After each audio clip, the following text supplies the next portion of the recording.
Hey guys, let's make this action-packed scene look balanced and dynamic. I'm outlining the skateboarder who's about to have the worst luck of her life. The boy with the ice cream is the focal point. He's in the foreground. The skateboard girl is slightly behind him, just close enough to make disaster unavoidable. Now I'm ready to start adding color, starting with the background, because it sets the mood and helps me pick the right colors for the characters. For the sky, I went with a gradient, starting with dark blue and faded into light blue.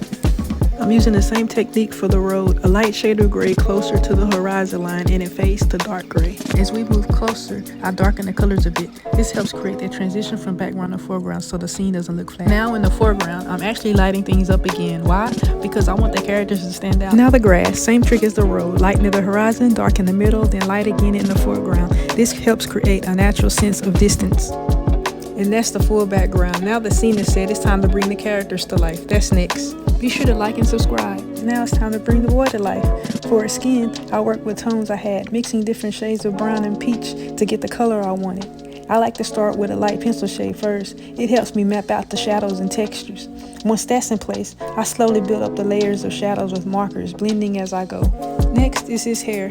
I'm using dark brown, not too dark. I kept my strokes soft to keep some texture without overdoing it. Now his pants, the blue is tricky. I wanted a deep tone, but the marker was a little tough to blend. The key was using lighter pressure and slowly layering the color to keep it smooth without making it too dark.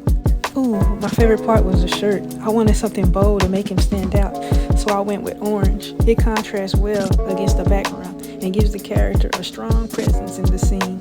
With the clothes done, he's finally complete. Now next up is the girl.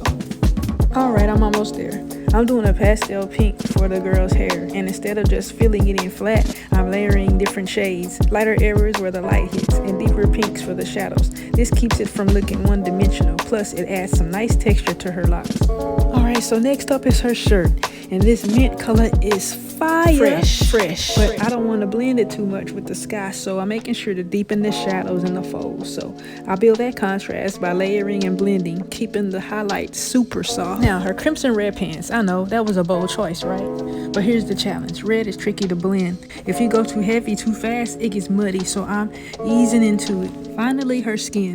I'm mixing peach and light browns, then layering in soft shadows to keep her from looking washed out.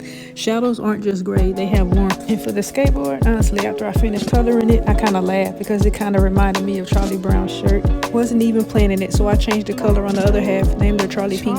Charlie Pink with the dread. She came in storming at the last minute on a skateboard, knocking my boy's ice cream over. Whether she want cotton candy flavor instead of that orange sherbet, she should have asked.